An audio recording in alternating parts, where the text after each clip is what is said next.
pelajaran. Hari ini dimulai dengan tema yang pertama di kelas 6, yaitu selamatkan makhluk hidup. Baik anak-anak, mungkin anak-anak sudah memegang buku tema 1, yaitu selamatkan makhluk hidup. Maka kita mulai buka bukunya.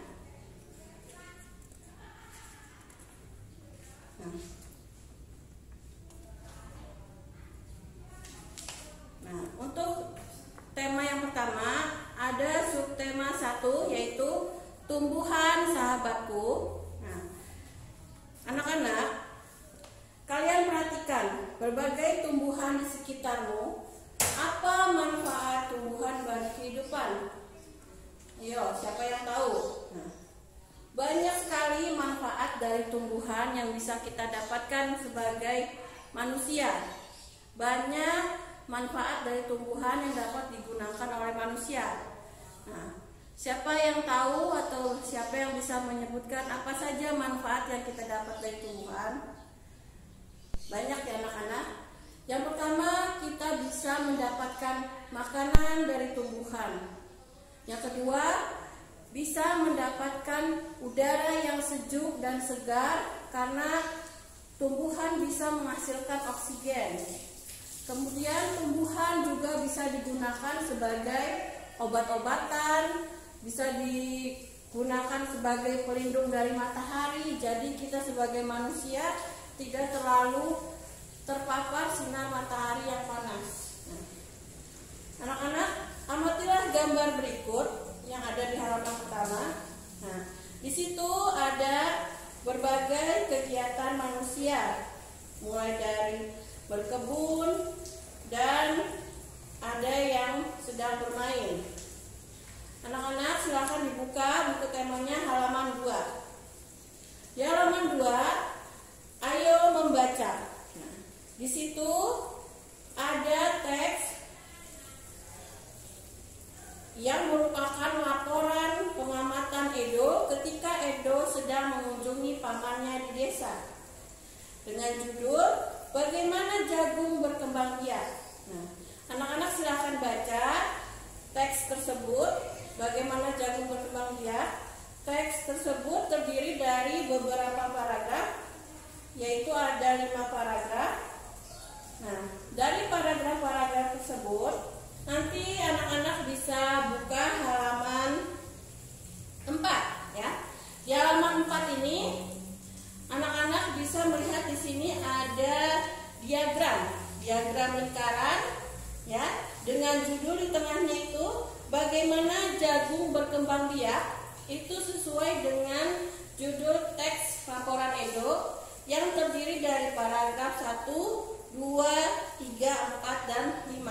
Nah, tugas anak-anak adalah yang pertama adalah menentukan ide pokok dan informasi penting dari teks berjudul Bagaimana Jagung Berkembang Biak. Jadi tugas yang pertama adalah untuk pelajaran bahasa Indonesia, anak-anak adalah membuat ide pokok dari paragraf 1 sampai dengan paragraf 5 dari bacaan atau teks Bagaimana Jagung Berkembang Biak yang ada di halaman 2 ya. Setelah anak-anak membuat ide pokok masing-masing paragraf, akan dilanjutkan dengan membuat atau mengembangkan ide-ide pokok tersebut menjadi sebuah tulisan atau karangan dengan menggunakan kata-kata sendiri. Untuk tulisan atau karangan tersebut, anak-anak minimal membuatnya ke dalam 2 paragraf. Nah, itu adalah tugas yang pertama untuk bahasa Indonesia. Nah, kemudian kita lanjutkan dengan pelajaran IPA. Ya, di sini di halaman 5 terlihat ya anak-anak, ada gambar bunga. Nah, di sini Bu Guru punya sebuah bunga. Mungkin anak-anak tahu ini bunga apa? Ya, ini adalah bunga sepatu. Nah, hampir mirip kan gambarnya dengan yang ada di buku. Nah, apa yang akan kita pelajari tentang bunga ini adalah tentang perkembangbiakan adalah cara makhluk hidup untuk melestarikan keadaannya. Nah, di sini di halaman 5 sudah terlihat ada bagian-bagian dari bunga. Jadi di dalam bunga itu ada bagian-bagiannya. Di sini mungkin terlihat lebih jelas kalau ada contoh bunganya ini. Nah, bunganya ini terdiri dari apa saja anak-anak? Nah, bunga itu terdiri, yang pertama yang terlihat lebih jelas itu adalah yang berwarna merah lebar. Ini adalah mahkota bunga, ya. Di situ di buku ada, sudah diterangkan ada mahkota bunga. Kemudian ada lagi di sini, ya, yang berwarna merah. Ini adalah benang sari. Ya. Kemudian yang ini adalah putik.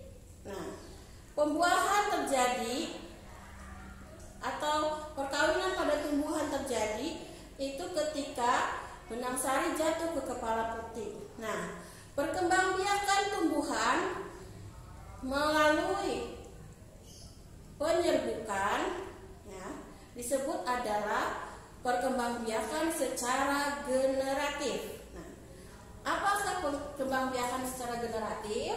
Nah, di sini sudah Bu Guru tulis apa yang dimaksud dengan perkembangbiakan secara generatif. Nah, bisa kalian tulis di buku tulis IPA kalian untuk lebih jelasnya. Mungkin nanti akan Ibu foto dan akan Ibu bagikan kepada kalian. Ini yang harus kalian catat ke dalam buku tulis IPA kalian. Nah, di sini perkembangbiakan secara generatif terjadi pada tumbuhan berbiji. Nah, alat perkembangbiakan tumbuhan berbiji adalah bunga, ya, yang tadi sudah dijelaskan. Karena di dalam bunga ini terdapat alat perkembangbiakan bunga, yaitu benang sari dan putik. Benang sari bertindak sebagai alat perkembangbiakan jantan dan putik perkembangbiakan betina. Nah, bunga dibedakan menjadi bunga lengkap dan tidak lengkap. Jadi bagian-bagian bunga bisa kalian lihat di buku tema halaman 5. Apa saja bagian-bagiannya. Kalau tidak ada salah satunya, maka bunga tersebut disebut bunga tidak lengkap. Kalau ada semua berarti disebut bunga lengkap. Kemudian ada juga bunga yang disebut bunga sempurna dan tidak sempurna. Yang sempurna adalah bunga yang memiliki dua-duanya alat perkembangbiakan, yaitu alat perkembangbiakan jantan dan alat perkembangbiakan betina. Sedangkan yang tidak memiliki salah satunya maka disebut bunga tidak sempurna. Ya, anak-anak ya. Kemudian perkembangbiakan tumbuhan melalui perkawinan atau generatif diawali dengan adanya penyerbukan. Penyerbukan itu di mana tadi kata Bu Guru ketika benang sari, ya, bertemu dengan kepala putik. Nah, berdasarkan serbuk sarinya atau asal serbuk sari, penyerbukan ternyata terbagi menjadi 4 cara. Yang pertama, penyerbukan sendiri, kedua penyerbukan tetangga, dan ketiga penyerbukan silang, keempat penyerbukan bastan. Untuk penjelasan masing-masing apa itu yang dimaksud dengan penyerbukan sendiri dan sampai penyerbukan bastan nanti akan Ibu lanjutkan di pembelajaran berikutnya. Baik anak-anak, sudah kalian catat? Nah, untuk tugas IPA kalian dengarkan baik-baik. Kalian cari dan tuliskan minimal 3 manfaat perkembangbiakan tumbuhan secara generatif. Apa saja kalian tulis di buku tulis IPA. Paham ya anak-anak? Tugasnya adalah untuk IPA, tuliskan minimal 3 manfaat perkembangbiakan generatif. Ya, baik anak-anak, Ibu lanjutkan untuk pelajaran selanjutnya. Nah, kalian bisa buka halaman 8, ya, buku tema halaman 8. Di sini ada gambar-gambar Siapa yang tahu anak-anak? Ini adalah gambar-gambar bendera negara-negara ASEAN. Nah, mungkin anak-anak sudah pernah mendengar apa itu ASEAN. Nah, anak-anak untuk mengetahui apa itu ASEAN dan seperti apa itu ASEAN, kalian bisa baca buku tema ini dari halaman 8 sampai halaman 14.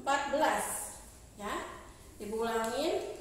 Untuk mengetahui apa itu ASEAN, kalian bisa baca buku tema halaman 8 sampai dengan 14. Nah, ASEAN ini masuk ke dalam pelajaran IPS.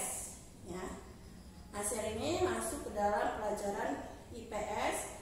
Nah, kalian bisa membaca apa itu ASEAN dan bagaimana bisa berdirinya ASEAN. Sudah ya? Nah, untuk tugasnya bisa kalian catat. Ibu akan memberikan pertanyaan tentang ASEAN. Kalian sudah siap dengan buku tulisnya? Buku tulis IPS? Baik, Ibu akan mengambil soal untuk tugas kalian.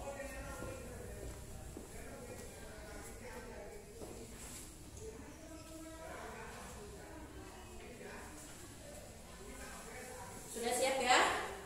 Untuk soalnya silakan kalian catat, dengarkan baik-baik.